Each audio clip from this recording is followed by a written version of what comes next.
Bulldozer کے خلاف supreme court میں مقدمہ آپ لڑیں گے، تقریر میں کروں گا۔ 60 لاکھ آسامیوں کو شہریت آپ دلوائیں گے، تقریر کوئی اور کرے گا۔ پرسر اللہ کی حفاظت آپ کریں گے، خطاب کوئی اور کرے گا۔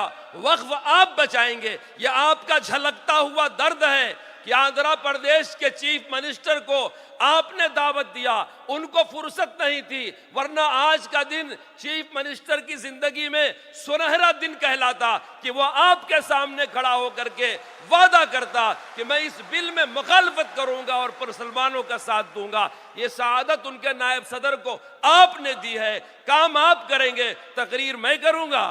دیکھیے ہمارے نظام کے مطابق 5 تجاویز تھیں، وقف کی تجویز پیش ہو چکی ہے۔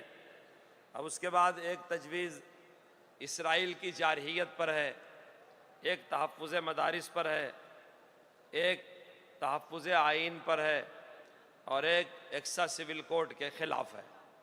یہ چند منٹ کی تجاویز ہوگی، آپ کے سامنے پیش کی جائیں گی۔ اس کے بعد صدر محترم کا صدارتی خطاب ہوگا۔ حضرت کو یہ اصرار ہے کہ تم بھی تقریر کرو، یہ میرے لیے سعادت ہے، حضرت کی شفقتیں نوازشیں ہیں کہ حضرت نے فرمایا تم بھی تقریر کرو، حالانکہ آپ شروع سے ہی میری سما خراشی برداشت کر رہے ہیں، مگر میں کہتا ہوں کہ ہم لوگ تقریریں سننے نہیں آئے ہیں، تقریریں کرنے نہیں آئے ہیں، ہم تو آپ سے پیغام لینے آئے ہیں، آپ کے اشاروں پر آئے ہیں، اور ہم کچھ فیصلہ کر کے آئے ہیں۔ آپ جو کہیں گے وہ کر کے دکھا دیں گے۔ آپ ہی نے فرمایا تھا کہ مسئلہ ہندوستانی مسلمانوں کے وجود کا نہیں ہے، ہمارا وجود تو ساری کائنات کو مسلم ہے کہ ہم ہندوستانی ہیں، ہندوستان کے شہری ہیں، مسئلہ ہمارے حقوق کا ہے۔ آپ ہی نے فرمایا تھا کہ ہم ہندوستان میں کرایہ دار نہیں ہیں، یہ کرایہ داری نہیں ہے کہ مالک ختم کر دے گا تو ہم گھر کے باہر چلے جائیں گے۔ آپ ہی نے فرمایا تھا کہ یہ حصے داری نہیں ہے کہ ہمارا حصہ بانٹ کر کے الگ کر دو تو ہم دور ہو جائیں گے، یہ حقداری ہے، ہم اس ملک کے حقدار ہیں۔ ملک کی ہواؤں پر، فضاؤں پر، پہاڑوں پر، دریاؤں پر جس ذرے کو ہندوستان کہتے ہیں، اس ذرے ذرے پر ہمارا سب کے برابر حق ہے، بلکہ سب سے بڑھ کر ہمارا حق ہے۔ کیوں؟ اس لیے کہ ہمارے باپ آدم علیہ السلام یہیں آئے تھے۔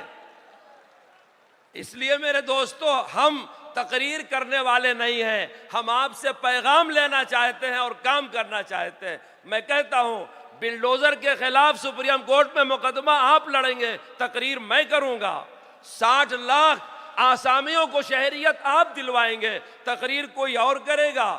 پرسر اللہ کی حفاظت آپ کریں گے، خطاب کوئی اور کرے گا۔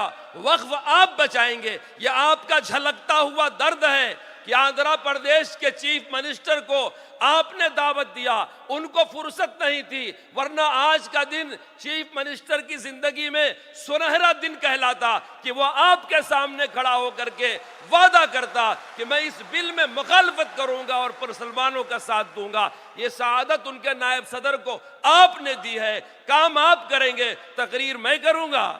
بلڈوزر آپ رکوائیں گے، غزہ کے یتیم بے سہارا، ہندوستان کے بے سہارا لوگوں کو سہارا آپ دیں گے، تقریر کوئی اور کرے گا، کسی کی تقریر نہیں ہوگی، صرف تجاویز پیش کی جائیں گی، تقریر صرف صدر محترم کی ہوگی۔ ہم سننا چاہتے ہیں کہ ہم کو کیا کرنا ہے، ہم فیصلہ کر کے آئے ہیں، آپ جو پیغام دیں گے ہم انشاءاللہ کر کے دکھا دیں گے، چاہے کچھ بھی ہو جائے۔